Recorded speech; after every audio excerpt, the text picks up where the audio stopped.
So welcome to the meeting for International 4951. This is the senior thesis project. It's actually listed as Seniors Honors Research in the first semester. 4952 is the senior thesis proper, I suppose. Okay, so what I want to do today is go over a bunch of things, and then I'll just open it up to any other questions that I've overlooked. So this is what I'm going to quickly go over, and it is quickly. And then I'll talk about the proposal, because that's what you should be thinking about now. So that's what we're going to do. And let's just walk right through these. All right. As international studies majors, generally speaking, there are no explicit guidelines on what constitutes an IS thesis in terms of topics. All I'm asking for is international. So if you said, I'd like to talk about, American domestic politics as it pertains to, say, the rise of populism, that's kind of American. If you just kind of look at the United States as populism, kind of look at Hungary as populism, good enough. And that once there's an international component, I'm not picky. So that's the main thing. Okay, so most of you generally will come up with the topics. And so courses on things like immigration, yeah, I mean, the people have to come from somewhere. I'll let that go. Okay, so we're not picky at all. As long as it's international, broadly defined, that's fine. And you don't have to work in your tracks. If you're doing something like conflict and cooperation, and you're doing sort of an ethical question about, say, refugees seeking asylum, and that's sort of an ESJ-ish or adjacent, that's fine, okay? So yes, a PEDS concentration student may produce a thesis that's more typical of a CC concentration. You're looking at nuclear weapons. Sure, that's unusual for a PEDS project. And it's certainly the wheelhouse of conflict and cooperation, that's fine, or vice versa. So you don't have to be in your track. Having said that, who you ask as an advisor will or may affect the sort of advising you get / sort of what the thesis will look like. Okay, as it says here, if you're doing something with an econ professor or advisor, he or she, by their inclination, by their training, will say, do you have data? Are you going to run statistical analyses? Like that's what they're used to. Similarly, if you are a PED student working on the ethics of fair trade and you want to work with a theologian, you might not be so much, they may not be as enthused if you say, I've got a bunch of regressions I want to run. No, that's not what they're trained to do. Okay, so this bottom bit, keep in mind your advisor may have expectations. So if you want to work with a historian, they may say, what are your primary sources? That's basically it. Okay, so basically whatever you want to do, go for it. We're not hugely picky. Advisors, I've already talked about them. We are not a department, okay? We rely on other departments. So generally, anybody's fair game, okay? Having said that, part-time faculty can be adverse to doing the advising because it's a lot of work. Advising takes a lot of work.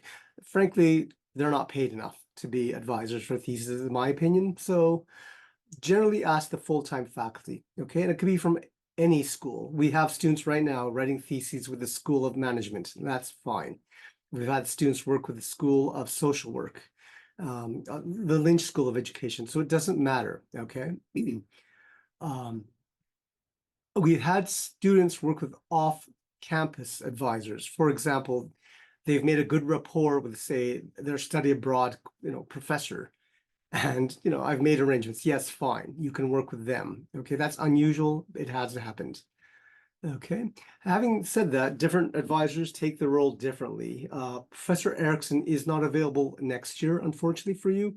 She's notoriously hands-on in the sense of weekly meetings. Your papers, your drafts will come back covered with purple editing marks. Others are more, are you working on a project? That's nice. We'll meet up again 2 weeks later. Okay. So keep that in mind too. The tempo of meetings / the expectations can differ from advisor to advisor. It is possible, not necessary, to have a second reader. Okay. You need an official advisor. My advice has always been talk to as many people as you can, because sometimes they'll say, oh, have you read X? Or did you think about Y? And you'll say, no, I hadn't. And it might be, like I said, your advisor is trained like as a historian and doesn't know maybe something that a sociologist might say, oh, that's interesting. This book is important. So you don't need a second reader. You don't need a second advisor. I would bore the ears off anybody you can catch, okay? Like your roommates, for example, because they might say, I don't know what you're talking about. Tell me more. And you have to then How do I simplify this? How do I make it clearer? And that will only help you in your writing. You know, you're trying to convey information. Okay. And so having more people look at it, talk to you is actually useful. Okay. You should establish a contract. What I will do is once you enroll, I will email you a PDF document, and it generally says, here's what I want. So you might say, I want to meet every 2 weeks, or I want to meet every week. And they may say, yeah, no, not happening. But there's the expectations. You might want to also say, yeah, how often do we meet? What are we going to do between meetings? And so often I say, give me warning. Like, tell me you're going to upload something to our shared folder. I promise to read it, but you've got to give me 2 or 3 days. And you promise to come prepared. You know, between meetings, you will upload things. So again, expected progress. You know, when are deadlines for drafts due? So this contract, and it's all laid out in a PDF, and you can just look at it, fill it in, send it to your advisor. They'll look at it, maybe modify it, maybe, you know, add what they want. And then if you're both fine with it, that's good. Okay. The contract is important. It also establishes for all parties that that faculty member has sort of a duty to help you. The reason we have this is we have had situations where the student really provide a contract, and their what they thought was their advisor says, I didn't know I was actually your advisor. And so you get this down in writing. I will send a copy to both parties saying this is agreed upon. And that just saves all parties any trouble. There is no defense. Okay, what happens is the advisor reads the thesis, emails me, and here's the grade, and I put it in. So, but the advising component of a thesis is critical. Okay, we've also had students who don't really see their advisor, and they just sort of work on their own in solitude, and then just dump 40, 50 pages, you know, halfway through the semester. That's not how it should be. So the contract is basically designed to prevent that kind of thing. We've also had students who basically dropped 80 pages at the end of the year and said, oh, I thought you were my advisor. No, you know, that's not a good way to do it. Okay. A thesis is, while written by the student, it's a collaborative effort. Okay. Yeah. And so there are different deadlines for the work to be done. Okay. At the end, you deliver bound copies of your thesis. Okay.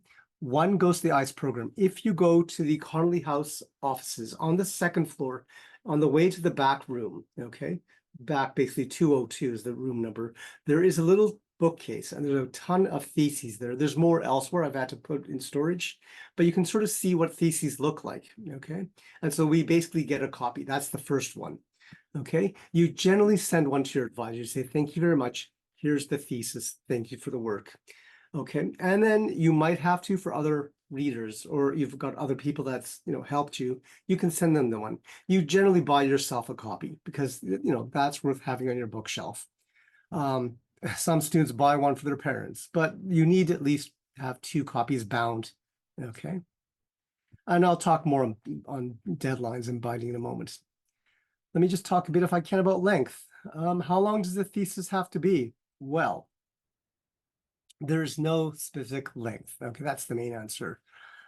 The general observation I have is it takes however long it needs to take. You've got a story to tell, a causal narrative. This is why something happened, okay? The general averages, though, for the records, if you're doing a lot of number crunching, it's quite smaller in terms of the written part. Quite often there's appendices that crank it out to a bigger number, but the actual writing is sort of look at this page, look at this figure, and it's a lot smaller, and you are doing a lot of work. It's showing up in the formula you use, it's looking up in the tables or the graphs you produce, but it's generally has been on the smaller side. Most theses, though, so as I said, if it's econ heavy, it's smaller. Everyone else, 70 to 100 is fairly average, and quite often you blow past that, okay? I did look at a thesis today. It was finished early, and it's about 70 pages of written. So on the smaller side, but perfectly adequate. It's what it took to tell the story they wanted. You can go well past that. We have theses that are 200 pages plus. There is a special variant known as the Scholar of the College. They are usually double this length. One of our Scholar of the College writers this year has just, did they say they were blew past the 300 or they're nearing 300? What was the? Yeah, he's at 300 now. He's trying to cut it down from there. Right. Okay. Don't be intimidated by that. It's just that's what it's taking that student to get that story told. Okay, and again, that's the thing. I have normal theses that are well over 200 pages because that's what it took. Okay, there are rules about formatting. The actual Philly bits I'll get to later, but there are some mandatory rules, okay? Eventually, you have to bind the thesis, I already mentioned. You can use, I don't know why it says Kinko. Kinko is a business that no longer exists. But you've got the sort of binding options that you would expect in our bookshelf. You can use BC Press if you like. It's basically, BC Press offers those, plus a tape binding, okay? Which is you put a piece of black tape at the end. What we do like, though, is third-party print on demand. What we make available are sort of, you can't tell because it's all blurred. Hang on, how do I, oh, dang it. Trying to get, where is the, there. Settings, background and effects, none. There we go. You're also on full screen. Right, I just realized that too. Let me just stop share. So we do have theses like this, okay? They're professionally third-party bound. This one is, good Lord, only 140 pages. It's not particularly like massive, okay? I've got larger ones there. So that's the other option. These are fairly inexpensive. I recommend them because they look nice. That's where I want to go. Let me just go back to sharing my screen if I can. So that's the third-party option. And there are mandatory rules regarding margins, fonts, number of pages. Again, we'll get to that much later. But basically, A, you have to deposit copies. B, you've got options. I think this third party is the nicest. But there you go. Okay. Let me, if I can, appearance. There's no particular standards for theses. Okay. Basic guidelines follow the grad school, by the way. Basically, try to use one readable font. Okay, that's kind of expected. And by readable, don't use the quirky little fonts, Times New Roman, Garamond, what have you. 12 point is the standard size. You can use color, black and white, and grays in charts and graphs. That's up to you. You can use footnotes, chapter endnotes, thesis endnotes. I don't care. Okay. Similarly, citation method. We don't care, okay? There's no specific citation method that the IS program uses. Quite often, like if you work with the political science department, they like Chicago manual style. If you're writing a thesis that's more literature-based and you're working with somebody, say in the English department, they'll say, I want MLA, Modern Languages Association. That's fine, okay? Failing that, choose a method, be consistent. If your advisor doesn't care, fine. You know, I prefer Chicago manual of style 17 because you can then have footnotes with commentary, okay, versus just parenthetical citations, what have you. But again, I don't care, and I usually tell my advisors or advisees, whatever, you can choose. I'm not that picky. Grading, just to go to that. So what happens is you register in 4951 and 4952 under my name. This is because we have faculty from all across the school. It's not possibly specific. I'm working with this professor. This is also why the contract is needed. The professor might forget because they don't see your name showing up as a student I have to work with. So the contract is that reminder, no, we signed a contract, you agree to work with me. Because basically it looks like you're doing a thesis with me. And only maybe a couple of you will be, okay? And yeah, I'm the IS thesis coordinator. I will enter the grades on your behalf. So again, it looks like a course with me. Most of you are going to work with somebody else, okay? I will only, I have no interference in the process. Literally, if the professor said this is a B+ grade, I won't challenge it. I'll just say that's fine, okay? Or if they say it's an A, and I go, that's also fine. Like I won't challenge the grade. And what happens is in the fall, I will issue what's called a J grade.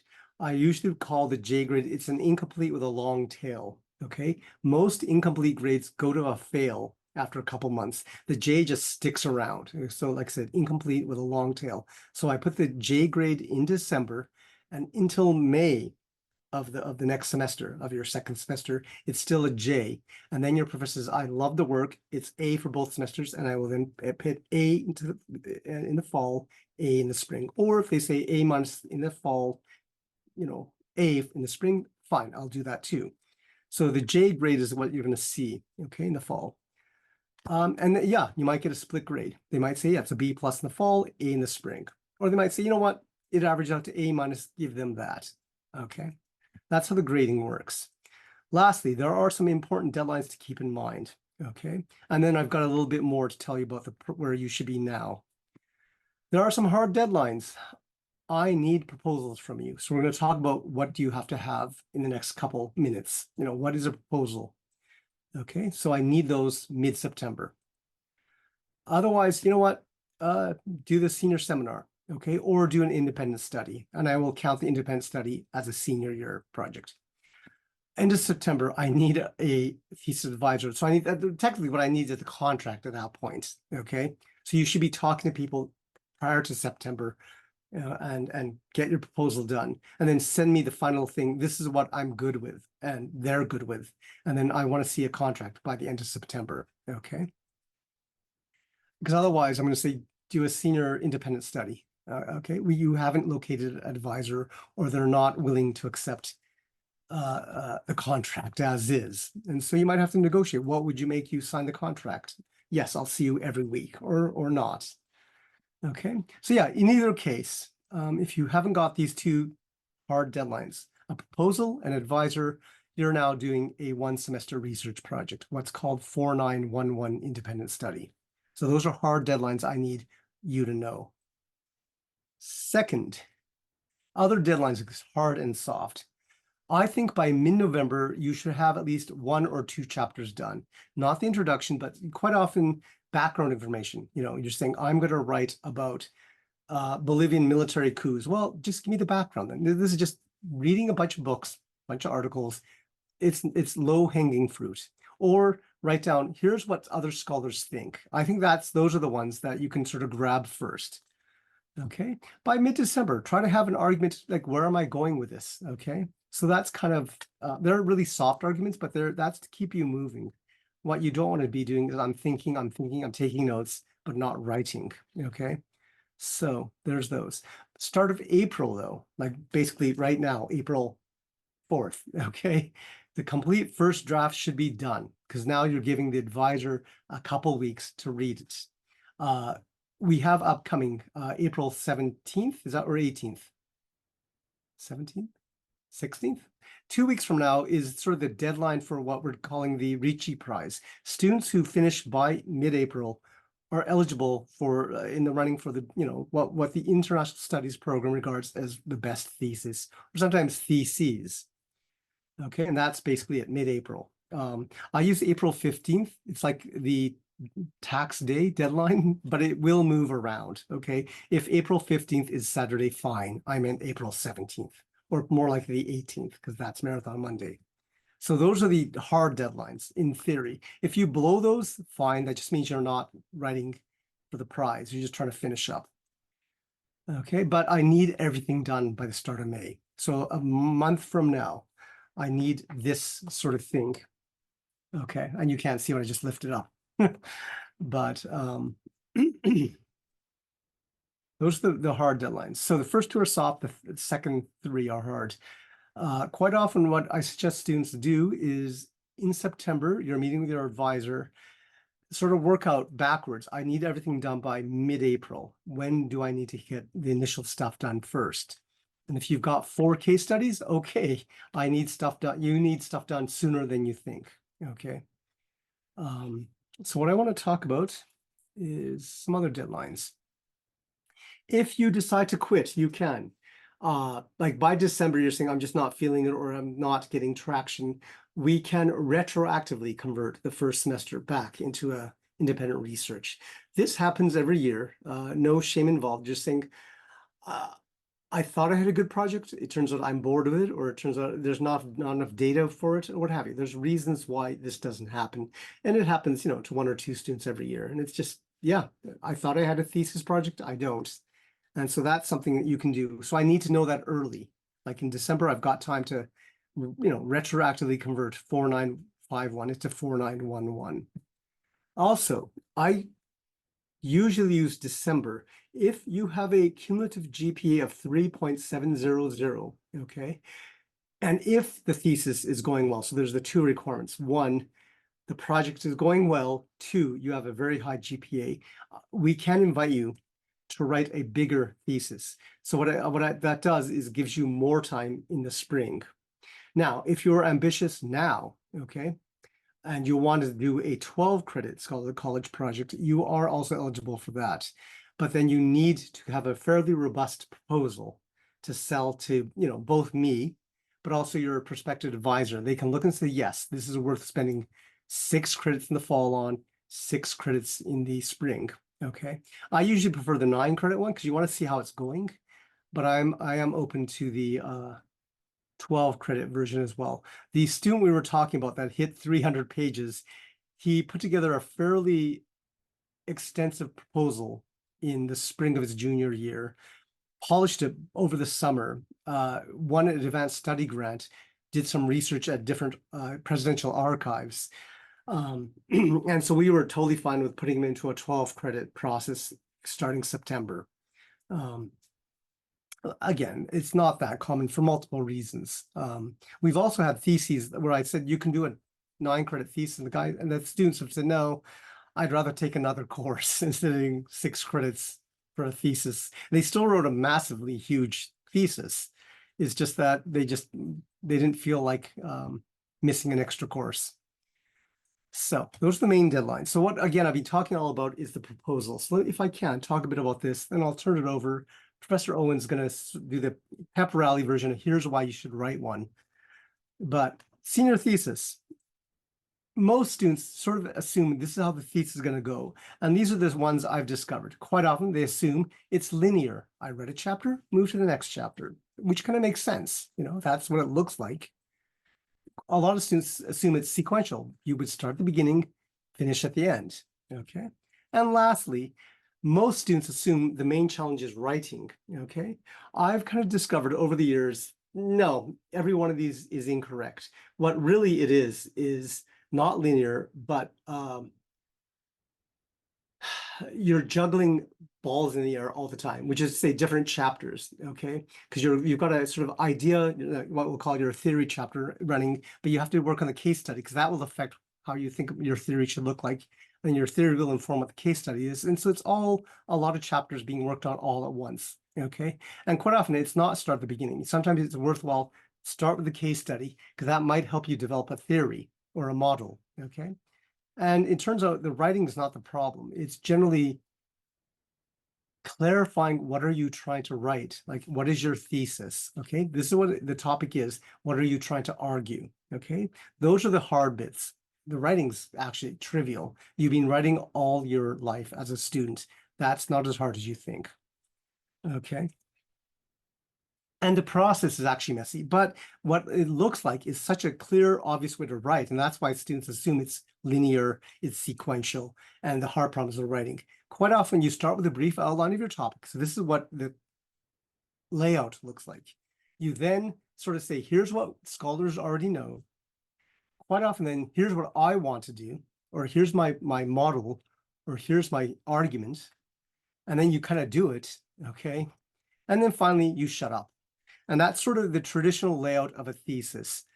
Introduction, the review of the relevant literature, then you have a research design or a theory chapter, then you have body chapter or chapters, and a conclusion. That is so standard. It makes it look like it was planned that way, when in fact, you're actually working on different chapters at different times, okay? Different projects will divulge from this. For example, a philosophy-oriented thesis doesn't really have what we call a causal argument. Because this happened, that happened. It's a much more fluid argument. You may not have a research design. You may not have quite the same thing as a literature review, okay? Who cares what other people said? Here's what I'm trying to say, okay? So it varies. However, it is common. I have a silly little cartoon from a webcomic called phd.com. The phd.com, phdcomics.com, the acronym is piled higher and deeper, which is sort of a statement about what education is like. And it says writing your thesis outline, okay? And step 1, aim for a respectable number of chapters. 5, that's it. 6 to 7, not bad. 8 plus, are you crazy? And then the point is the second panel, the step 2. Like I said, it's fairly standard. You have an introduction, you discuss what other scholars have done, you then argue, here's what I'm going to do. And then at the very bottom, conclusions. Okay, and then step 3, make up the titles for the meat chapter. And as they put it, the stuff you did your first year, stuff you're supposed to be doing right now, make stuff up. And so therefore, there you go, you've got a game plan. So it looks fairly common. So what I sketched out is the standard look of a thesis. Okay, the actual writing is going to be a lot messier than you think. So here's the bit I want to get to. Okay, well, it helps to have the outline. What you're trying to do for yourself right now, what you're trying to do for your putative advisor is, here's what I'm trying to do. So I'm going to call it a narrative. I've got a story. I'm going to try to sell you a story I'm going to try to write down. Okay, you need to think in terms of storytelling. And what's the sort of story are you trying to tell? Okay, is it a big thing illustrated by a small example?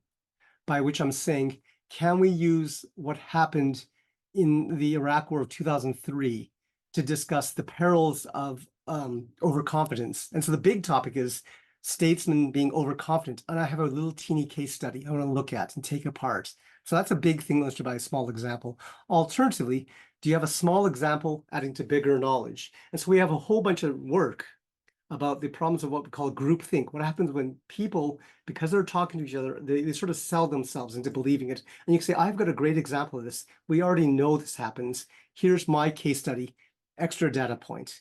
So for example, I had a student sort of discussing using refugees as a blackmail, okay? In the sense that Belarus is threatening Western states. We will release into Poland particularly, we'll send people from the Middle East who got to Belarus into Poland, okay, unless you do things our way.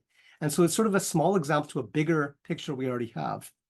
Okay, so that's the sort of thing. What are you trying to do? And what's the sequence, okay? So what I want to talk about is what you want to do in your proposal, because that's what you need to be doing. What you can do is email me and talk to me. Just talk out, here's my topic. Let's sort of walk through what are we trying to do? Because you have to sell your proposal to somebody. Okay.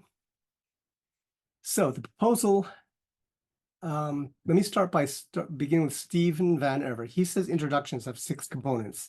What questions do you answer? Why do these questions arise? What answers will you offer? What competing explanations do you reject or refute? How will you reach your answer? What comes next? And that's what he says should be the introduction. But I also think those are useful introductory questions for you. If you can answer these tentatively right now, you kind of have a game plan put out. What's the question you want to answer? Why is it important? Because that's a big deal. Why should the reader, your advisor, care? Okay. And then what is your answer going to be? And some of these you don't know, but they should be sort of in the back of your mind. These are kind of desiderata. I would think I would like to get these. Okay. Proposals also address this. That's my point. Not in the same detail because you don't know yet. And in fact, the introduction is usually written last because now you know what you were doing. Okay. But you kind of want these up front so you're not wasting time because you don't know everything you're going to find out. Because if you already did, why are you doing research? But what you should know now is contextualize the problem. Like, this is my question. Here's how I'm going to carry it out. Okay. Give a statement of the problem. Provide a response to the problem. And then that's what's helping orient the reader. Okay, so the proposal is that sort of short, 8 to 10 page little written document that sort of conveys to your hopeful advisor, I've done some work, trust me, I've already located the readings I need to read, because a part of selling yourself is reassuring the advisor you are sort of self-sufficient, or you're motivated enough to sort of know how to start your work. Okay, let me just talk a bit about each of these in a row and then turn it over to Professor Owens, and then again any questions that you have. How do you contextualize the problem? Again, this is a question or an issue of 2 separate aspects. Again, provide background facts. This is why I said this chapter is the easy one. Simply just say, here's what happened, between this period of time to that period of time when I start my story. Okay, just let me bring you up to speed because you don't know this stuff. And the other thing is here's what other scholars have to say about it again. So contextualizing it is, most scholars understand bargaining as, negotiation at the diplomatic level. I've got a different way to look at it. So all of this is a matter of provide background facts and provide a sense of how most scholars approach a problem, or different schools. Realists argue this, liberal institutions argue that. I'm going to split the difference and say this. Okay, so you should blend, facts as well as scholarly perspectives. So facts are the history, they just are. And then perspectives, here's how scholars differ. And the first part is fairly easy. Just go get a bunch of books and then read them, take notes, summarize them. The second part is the tough one, okay?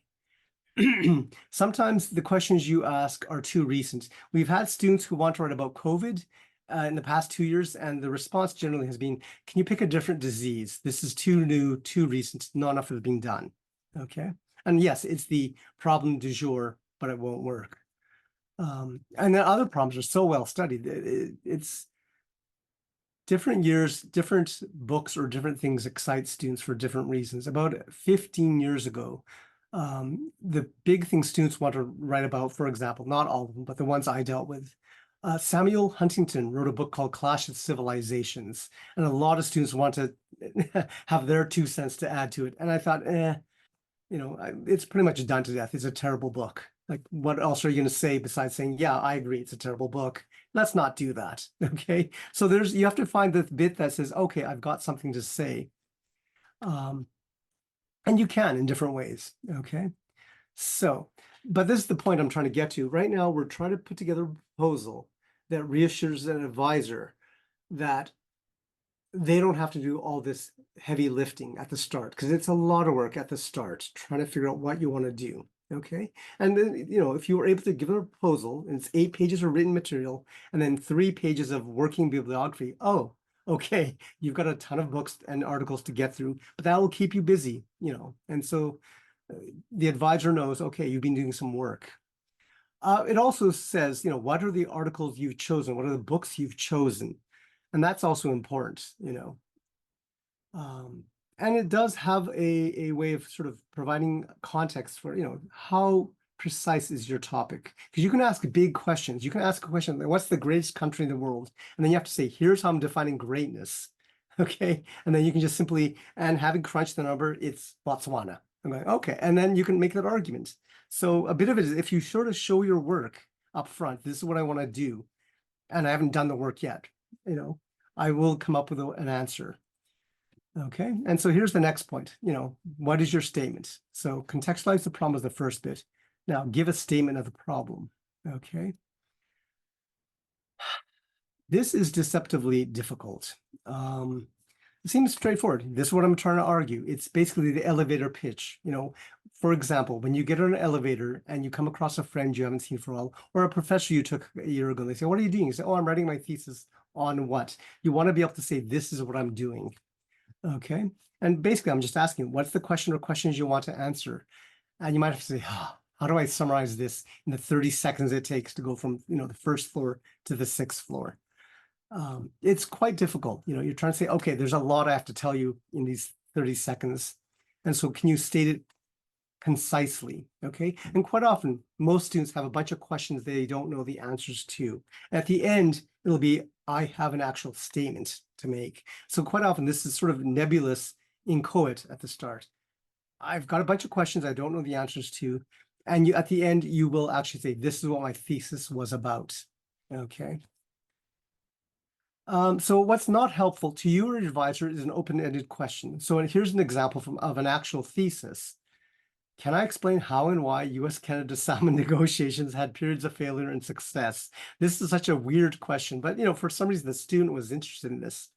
And the can I explain is sort of, I don't know, can you? Better yet is this sort of thing. Is it possible to combine both historic approaches and game theoretic approaches such that I can sort of see the process of negotiation? So the student said, there have been a series of rounds of US-Canada negotiations. Can I use game theory, the prisoner's dilemma and other sort of theoretic approaches? Can I use that? And I thought, okay, that's different. And it's either yes, no, or needs more work. But at least we now have an approach, okay? This is the strategy I'm going to try to answer because I don't know if it will work. Let's find out. And a non-answer is still a good thing to learn. Your topic can be huge, but a narrow question can help you focus. Like I said, what's the greatest country in the world is a huge question. But if you narrow it, I'm going to define greatness. I'm going to come up with measures of how to work out greatness. I can crunch out an answer. No one's done that as a thesis topic. I just throw it out there. It's something ridiculous, but it's a big question, absolutely answerable. Okay, like this. If you're studying the EU and the concept of sovereignty, is the EU changing the ways we think about sovereignty? Is it? Like, how would you answer that question? You might then sort of flip it around. Do the current category scholars use to analyze sub-state national movements suffice, or does there a new way need to understand the legal concept of sovereignty? And so that at least focuses the question a little smaller, okay? Here's how we understand issue of sub-state sovereignty. Does this work to cover what happens in the EU or not? And then you can sort of say, okay, yes, it does, or no, it doesn't. Here's what we need to sort of think about. And so being able to sort of formulate, state your problem in a, I've got a strategy to answer it. I don't know if it's going to work, but this at least narrows the question down, okay? The last bit, okay, providing an answer to the problem. Ask yourself, how would you answer the problem? And that kind of goes to the point I was making earlier. There's a question the students had at the start. Both of those are actual theses. I can point them to you on our bookshelves. And then basically put that original statement into the problem. Close that open-endedness. Can I do this? I don't know. Can you? Instead of, can I use this approach, or can I use this mindset, or can I use this, a Marxist interpretation? Can I use a post-positive feminist interpretation? And then the question becomes, okay, let's see if you can. Okay, we've got a strategy. And then you have to now elaborate on your now specific statements. So that's what your proposal is doing. You're trying to respond to the problem. I've got a question I want answered. I've got a strategy or a methodology that I think will uncover answers.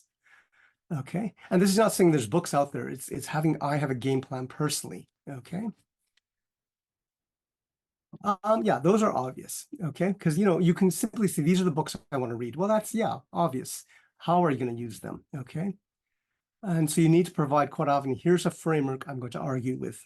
And so, yeah, again, the literature review is the most useful. Here's what other scholars have done. And you can say, I disagree with all of them, or they're all too, I don't know, they're overlooking a certain factor that I think is important. And then you can sort of make that point. So you also may have to set boundary conditions, okay? You might be able to think to yourself, what am I focusing or limiting my study? This part of the world only. These, the years from 2012 to 2018, like you can choose different ways to limit. Is it geographical? Is it time span? Degree of applicability. So there's different ways you can sort of make the project doable. Like this is a study of 3 countries in sub-Saharan Africa, and that's it, okay? Clarify as much as you can, everywhere you can. So try to get these details up front early on, okay? So, proposal. This is just a game plan. If you want, I have examples of proposals in my Google Drive I can share with you. Just email me and say, can you give me access? And by emailing me, I have your email. I can just sort of plug in and you'll see 3 different proposals. 2 of them were cold calls in the sense that the student had never taken a class with the professor, but had managed to convince the professor, I want to do this with you, the student. Okay, so it's kind of useful. One of them was the student had already established, yes, let's do this together, but then had to sort of push it and say, this is what I want to do. And of those proposals you see, or I can share with you, the professors of at least the non-cold call one and one of the cold calls said, yeah, change it. It's not going to work as it is, which is fine. Okay, and that's the point. It's just a game plan. No plan survives contact with the enemy, as we say. It's going to change. It's going to mutate. Okay, because that's the other thing. As you start to work through the full details, you start actually doing the reading. You start actually doing the note taking. You're going, wow, okay, I'm wrong here, or I'm right there, or the both of you sort of mutate the argument around, okay? But the point is, this is a starting point that you work from, and that's crucial. This is what we don't want to know. I want to write a thesis. What do I do? Okay. You want to come in, reassure the advisor. I've already done some work ahead of time. Okay. And then they might say, yeah, I'm glad. Let's re-scrap that and restart that. But it's literally, you're saying, I don't know what I'm doing. Kind of have that confidence to sort of say, I think I've got an idea what I want to do. If you still are saying, I don't know, I'm the person you talk to. Okay. Just say, bounce ideas off me. Okay. I might have some ideas, or I might just sort of help you clarify your, which is more likely. It's very unlikely I know what you're talking about, but I'm happy to ask the stupid questions that make you think through, oh, hadn't thought of that. Oh, let me tell you. Okay, either way, that's what we were trying to do. So even though you might be that I don't know what I'm doing, email me. I've done a lot of these, like the talking out bits that it's rare I don't have ideas about your topic, even though I have no idea about your topic itself. Like I know how to do the process. Okay. So some of you have already been working on proposals. Some of you already have advisors. But you start with a proposal anyway. Okay. And that's where you keep modifying. The student like we keep talking about, the one that's written 300 pages, his proposal mutated over the summer until it got to a point, okay, I'm on pretty firm ground what I'm going to do. So obviously you put the proposal away when you start the thesis, but try to have this down between now and, as I said, mid-September. Okay, that's the goal right now. And yes, some of you are abroad, tough. This is true. You might be here on campus and you've got other things to do. This you should be adding on as an extra bit of work that has to be done now. Okay. And if you have an advisor, they need to know what you're up to. And so if you don't have one now, let's try to get one between now and September. And in fact, the sooner is better. Okay. Certain advisors are popular. They're going to tap out. They say, I can do 2 students. I've already had somebody in sociology ask me, or like Professor Erickson, she takes, used to take 3, she's now down to 2. And the first 2 that ask, she says yes, and that's it. Okay. Again, she doesn't matter next year. She's not here next year, but that's the sort of thing. Some professors are very popular, very high demand. The sooner you get something together to sell, the better. Okay.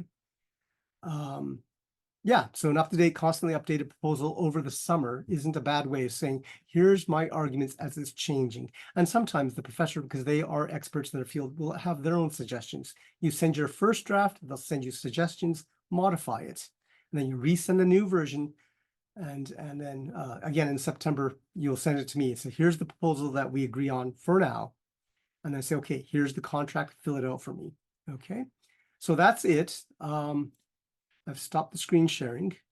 I'm going to turn over to Professor Owens to say, here's why you want to write a thesis, because it's kind of important that you think about these, if you don't mind.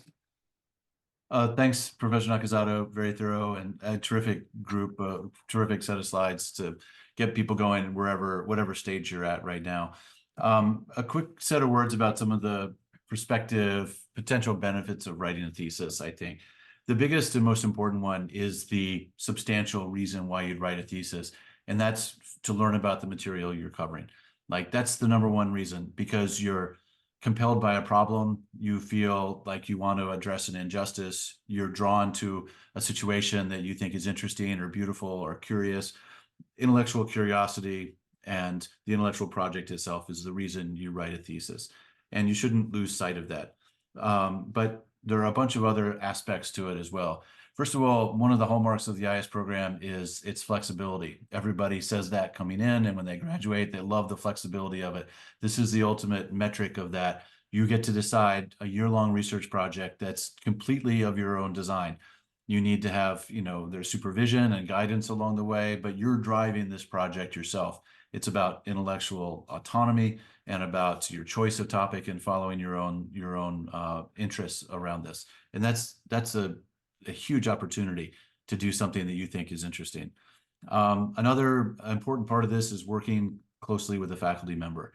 This is in itself has, intrinsic value, getting to know someone closely, working closely with a scholar And an intellectual who spends their lives doing this kind of work is a real gift. And it's an opportunity for you to learn how the process works, how people think, and then, of course, to benefit from their expertise about what you should be reading or what hard questions to be asked. And then frequently it's how do you dig 3 levels deeper than you think you were going to in a project. You may ask a simple question that is really interesting, but then ends up you're doing 3 or 4 levels beneath that for the thesis. And working closely with the faculty mentor is a terrific way to understand how people think and how they work.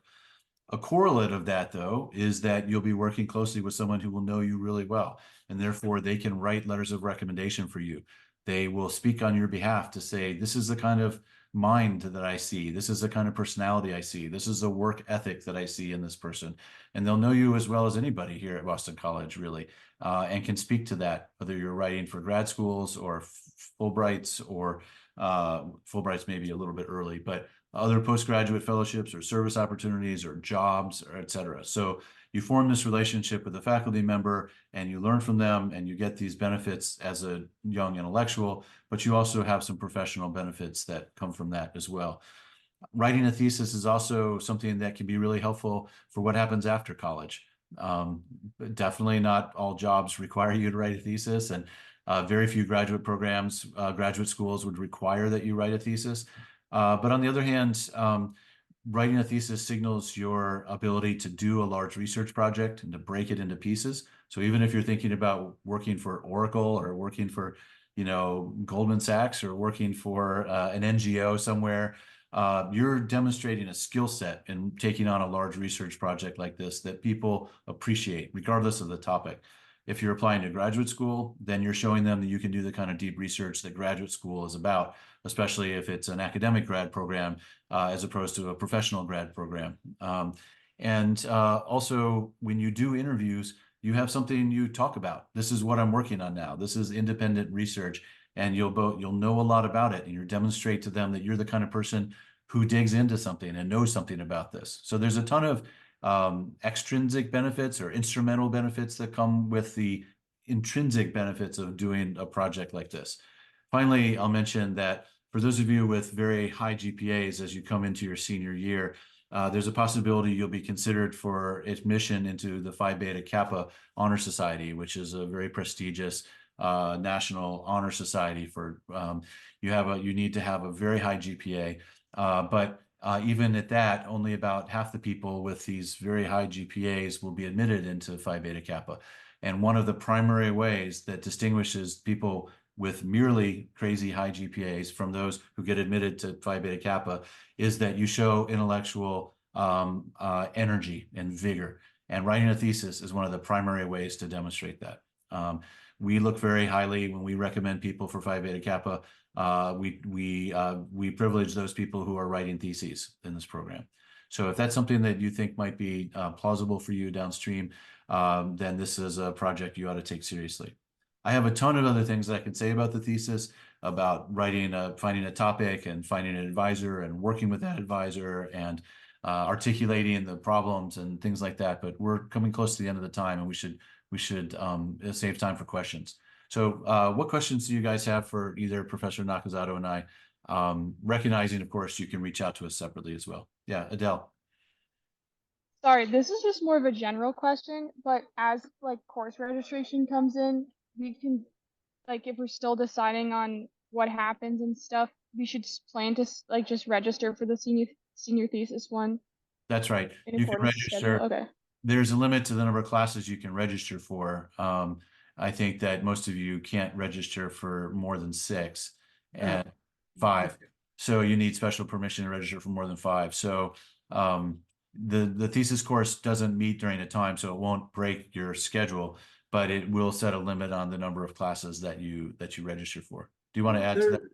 Yeah, so there's 2 different ways to look at it, Adele. One is register for 5, I'm going to call them real classes, that meet, and then you can always sign up for the thesis during dropout because it's not going to close out. That's one option. But then I don't know you're writing a thesis, and I kind of need to know that up front. What it's going to do is also determine how many senior seminars we need. The more thesis writers, the fewer seminars. So I kind of need to know that you're saying, I haven't registered because I have 5 classes. I'm going to figure out which 4 I want. But rest assured, I'm going to dump one of the 5 and add the thesis. That's one option. So you can choose 5, again, real classes, and just let me know ahead of time you're a thesis writer. Or you can just sort of have it show up. You've registered for the thesis research, and I go, okay, potato thesis writer. And you might discover by September, yeah, I don't have a proposal, I don't have an advisor, and then just drop it, and that's fine. But yeah, just as long as we know, this is Professor Owens and I, you're thinking about it, and in some ways you're all logged in to sort of indicate that, but commit, I guess. There was an email from a student who wants to know, can they do it themselves? I'm going to check with Miss Joyce that you should be able to register by yourself, because it says by department permission. It normally that means we have to do it for you, and I'd rather not. I'd rather you just do it yourself, like sign up for yourself. So I've written a little note: can the students register themselves? That's just annoying for her. She's a busy woman. That's annoying for me. So I'm going to make sure that department permission needed is just sort of formal. Yes, we will let you write a thesis. There is your permission.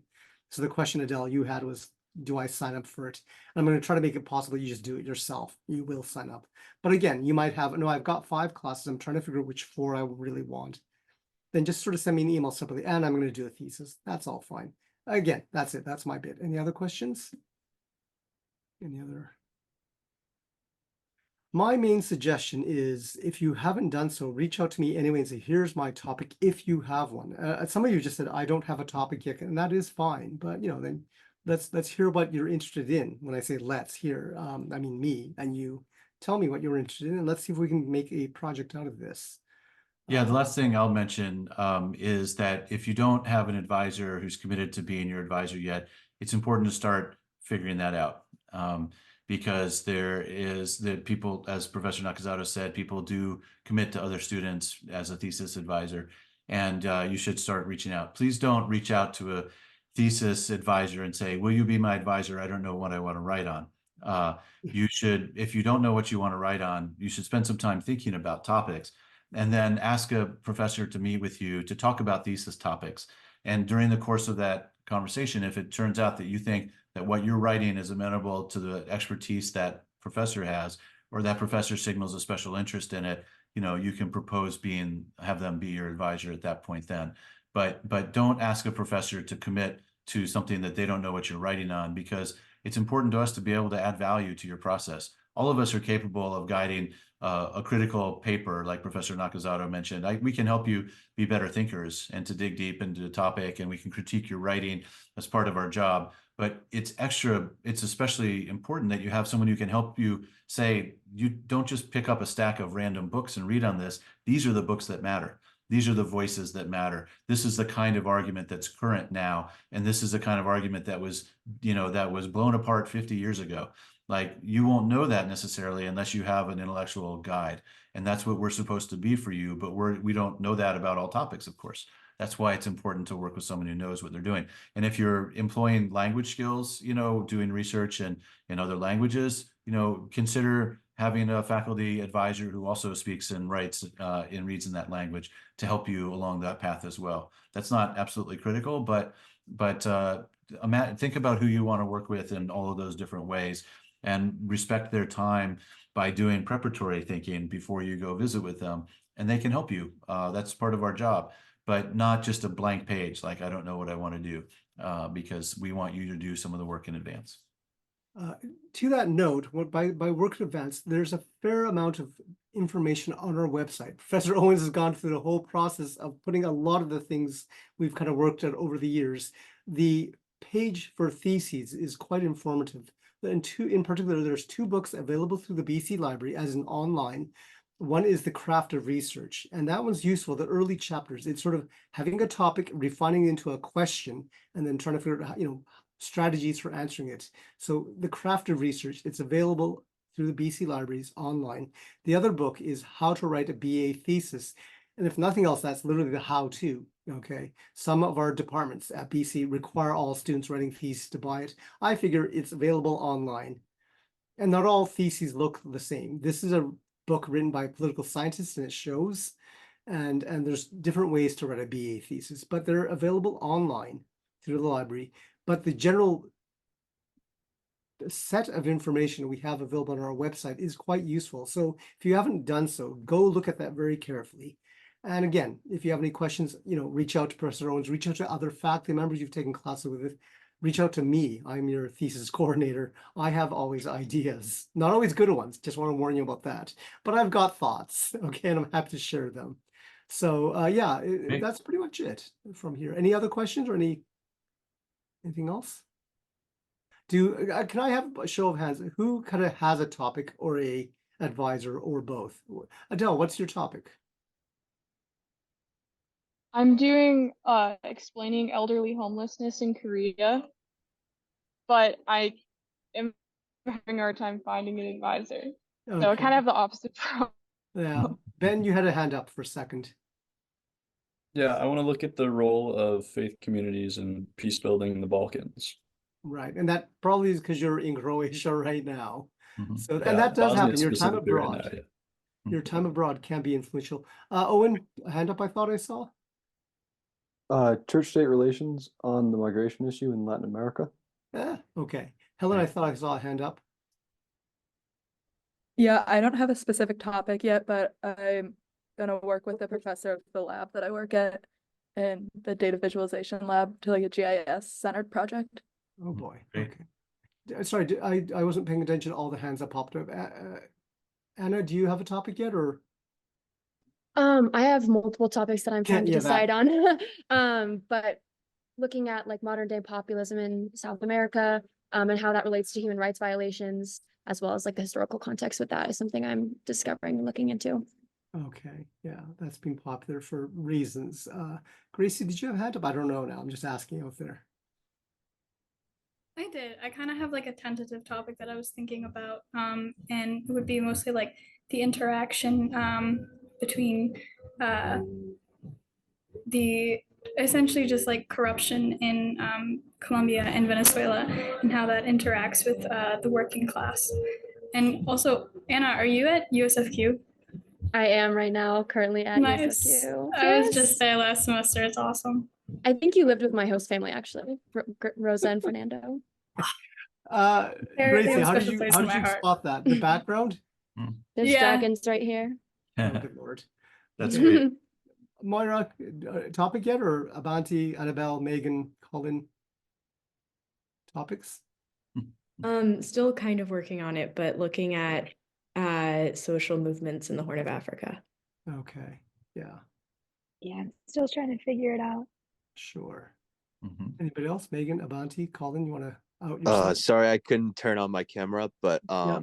I'm also trying to do something related to GIS, but relating that to gentrification and looking at different factors and how that has like affected different data sets that pertains to the topic of gentrification. Right. So you have a strategy. You haven't quite worked out what to do. Well, no, you also have a topic, gentrification, how to carry that out, something else. Abanti or Megan, if you don't, that's also fine. We are more or less out of time, but if Yeah, you- we should run, but let me remind you, I sent an email today that if you're interested in joining us as a peer advisor next year, There you we're having an info session tomorrow morning at 10 a.m. Peer advisors serve as mentors to students, but also program assistants here in the IS program and do all kinds of work as leaders in the community and doing fun events, but also academic events and all kinds of good stuff. So we'll be chatting about that tomorrow at 10. And then on Monday afternoon at 5 p.m., we're hosting a session to reflect on study abroad. And if you're currently abroad, we welcome you to Zoom in. If you're back from being abroad, we welcome you to join in person here at Connolly House at 5 p.m. on Monday. It's going to be a really cool opportunity to share your experiences, what you wish you knew before you went, what you've learned, what you expected, and the difference between it, and what you want to do with that realization coming back to Boston College in the fall. So come join us for that 5 p.m. on Monday. Okay, awesome.